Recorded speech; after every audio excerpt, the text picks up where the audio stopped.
Selamat pagi dan selamat bertemu kembali untuk adik-adik kelas 11 yang terkasih.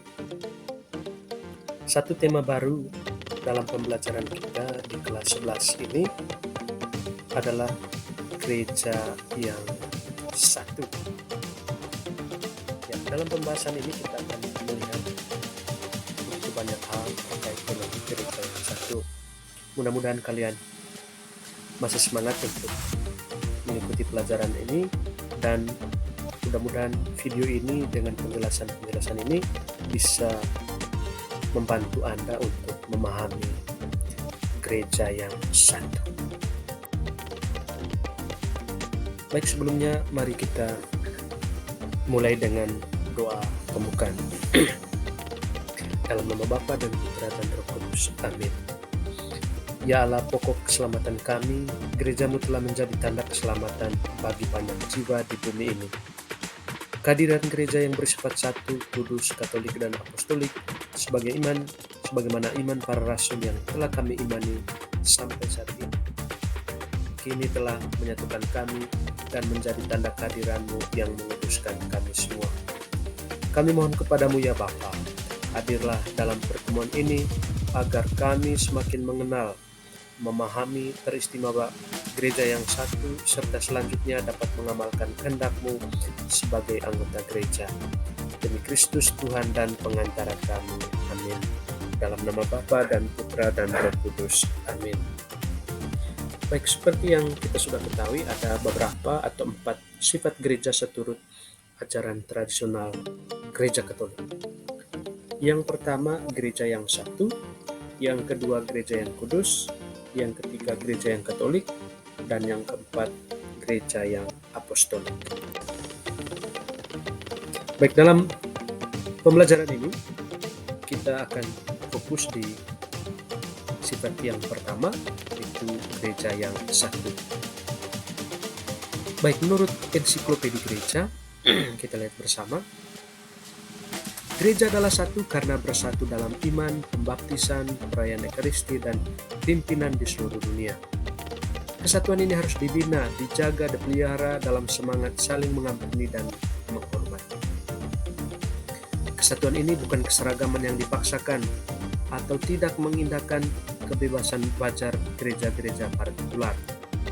Oleh karena itu, ciri gereja yang satu menuntut satu komunio dengan gereja Roma, atau sekurang-kurangnya tidak terpisah daripadanya, atau excommunicatio. Gereja yang satu adalah gereja yang percaya akan kehendak Allah sebagaimana tertulis dalam kitab suci, bahwa orang-orang beriman kepada Kristus hendaknya berhimpun menjadi umat Allah dan menjadi satu tubuh. Gereja Katolik percaya bahwa kesatuan itu menjadi begitu kokoh dan kuat karena secara historis bertolak dari penetapan Petrus sebagai penerima kunci kerajaan surga. Setelah Petrus menyatakan pengakuannya bahwa Yesus adalah Mesias, anak Allah yang hidup, maka Yesus pun menyatakan akan mendirikan jemaatnya di atas batu karang yang alam maut tidak akan menguasainya. Ini dalam Injil Matius bab 16 ayat 16 sampai dengan 19. Demikian Petrus ditugaskan untuk mengembalakan domba-domba dengan cinta. Secara historis juga menjadi bagian dari kepercayaan bahwa para paus merupakan pengganti Petrus, atau paus yang pertama, yang memimpin gereja bersama semua uskup seluruh dunia secara kolegial, disebut sebagai successio apostolica. Konsili Vatikan II menegaskan corak kolegial tugas pengembalaan ini yang bertanggung jawab bagi pelaksanaan tugas-tugas gereja, antara lain memimpin, melayani, mengajar, dan menguduskan. Bagian yang berikut kita akan melihat bagaimana ajaran kitab suci dan ajaran gereja tentang makna kesatuan gereja. Baik, teks yang pertama 1 Petrus bab 2 ayat 5 sampai 10. Kita baca bersama-sama. Dan biarlah kamu juga dipergunakan sebagai batu hidup untuk pembangunan suatu rumah rohani, bagi satu imamat kudus, untuk mempersembahkan persembahan rohani yang karena Yesus Kristus berkenan kepada Allah. Sebab ada tertulis dalam kitab suci, Sesungguhnya aku meletakkan di Sion sebuah batu yang terpilih, sebuah batu penjuru yang mahal, dan siapa yang percaya kepadanya tidak akan dipermalukan. Karena itu bagi kamu yang percaya, ia mahal, tapi bagi mereka yang tidak percaya, batu yang telah dibuang oleh tukang-tukang bangunan telah menjadi batu penjuru, juga telah menjadi batu sentuhan dan suatu batu sandungan.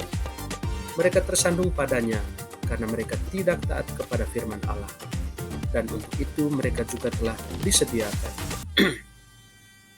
Tetapi kamulah bangsa yang terpilih, imamat yang rajani, bangsa yang kudus, umat kepunyaan Allah sendiri, supaya kamu memberitakan perbuatan-perbuatan yang besar dari Dia, yang telah memanggil kamu keluar dari kegelapan kepada terangnya yang ajaib.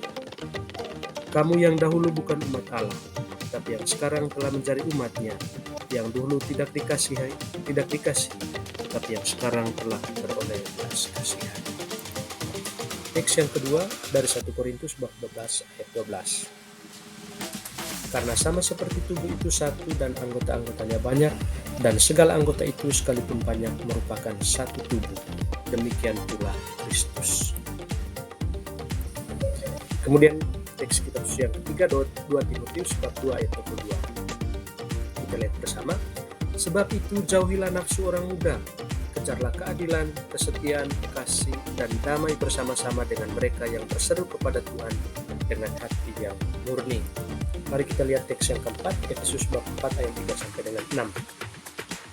Dan berusahalah memelihara kesatuan roh oleh ikatan damai sejahtera, satu tubuh dan satu roh, sebagaimana kamu telah dipanggil kepada satu pengharapan yang terkandung dalam panggilanmu, satu Tuhan, satu iman, satu baptisan, satu Allah dan Bapa dari semua, Allah yang di atas semua dan oleh semua dan di dalam semua.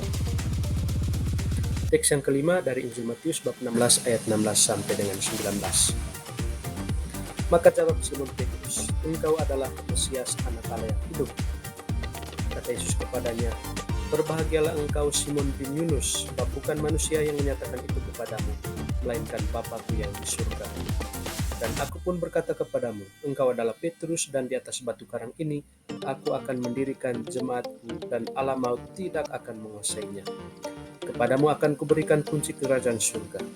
Apa yang kau ikat di dunia ini akan terikat di surga, dan apa yang kau lepaskan di dunia ini akan terlepas di surga. Baik, setelah kita melihat beberapa teks kitab suci itu, mari kita lihat beberapa penjelasan berikut. Baik, Allah berkenan menghimpun orang-orang yang beriman akan Kristus menjadi umat Allah dan membuat mereka menjadi satu tubuh. Tetapi bagaimana rencana Allah itu dilaksanakan oleh setiap orang Kristen? Semangat persatuan harus selalu dipupuk dan diperjuangkan oleh setiap orang Kristen itu sendiri. Ya, baik.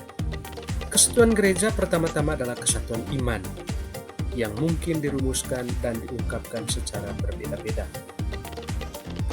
Ya, Kristus memang mengangkat Petrus sebagai ketua para rasul supaya kolegialitas para uskup tetap satu dan tidak terbagi.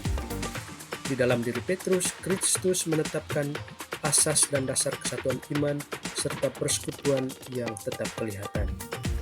Kesatuan ini tidak boleh dilihat pertama-tama secara universal. Tidak hanya paus, tetapi masing-masing uskup atau pemimpin gereja lokal menjadi asas dan dasar yang kelihatan dari kesatuan gereja. Selanjutnya, Kristus akan tetap mempersatukan gereja. Tapi dari pihak lain disadari pula bahwa perwujudan konkret harus diperjuangkan dan dikembangkan serta disempurnakan terus-menerus. Oleh karena itu, kesatuan iman mendorong semua orang Kristen supaya mencari persekutuan dengan sesama saudara seiman. Kesatuan gereja pertama-tama harus diwujudkan dalam persekutuan konkret antara orang beriman yang hidup bersama dalam satu negara atau satu daerah yang sama. Tuntutan zaman dan tantangan masyarakat merupakan dorongan kuat untuk menggalang persatuan iman dalam menghadapi tugas bersama. Kesatuan gereja terarah kepada kesatuan yang jauh melampaui batas-batas gereja dan terarah kepada kesatuan semua orang yang berseru kepada Tuhan dengan hati yang murni. Kesatuan gereja itu terungkap dalam kesatuan iman para anggotanya. Kesatuan iman ini bukan kesatuan yang statis, tetapi kesatuan yang dinamis. Iman adalah prinsip kesatuan batinnya gereja. Kesatuan dalam pimpinannya yaitu hierarki. Hierarki mempunyai tugas untuk mempersatukan umat. Ya, hierarki sering dilihat sebagai prinsip kesatuan lahiriah dari gereja. Kesatuan dalam kebaktian dan kehidupan sakramental. Ya, kebaktian dan sakramen-sakramen merupakan ekspresi simbolis dari kesatuan gereja tersebut. Selanjutnya mari kita lihat apa kata dokumen gereja. Gaudium et Spes artikel pertama. Ya, ini ungkapan yang sering kali kita dengar. Kegembiraan dan harapan, duka dan kecemasan orang-orang zaman sekarang, terutama kaum miskin dan siapa saja yang menderita, merupakan kegembiraan dan harapan, duka dan kecemasan para murid Yesus juga. Tiada sesuatu pun yang sungguh manusiawi yang tak bergema di hati mereka, sebab persekutuan mereka terdiri dari orang-orang yang dipersatukan dalam Kristus, dibimbing oleh Roh Kudus dalam siaran mereka menuju kerajaan Bapa, dan telah menerima warta keselamatan untuk disampaikan kepada semua orang. Maka persekutuan mereka itu mengalami dirinya sungguh erat berhubungan dengan umat manusia serta sejarahnya. Baik, apa yang mau dikatakan di sana? Yang pertama, umat Katolik merupakan satu persekutuan dalam Roh Kudus. Umat terjalin satu sama lain dengan ikatan iman dan sarana-sarana rahmat yang sama. Persatuan umat turut mengusahakan persaudaraan, perdamaian, dan cinta kasih serta pengembangan kehidupan manusia yang lebih baik. Dengan demikian, umat turut menyumbangkan terwujudnya ibadah.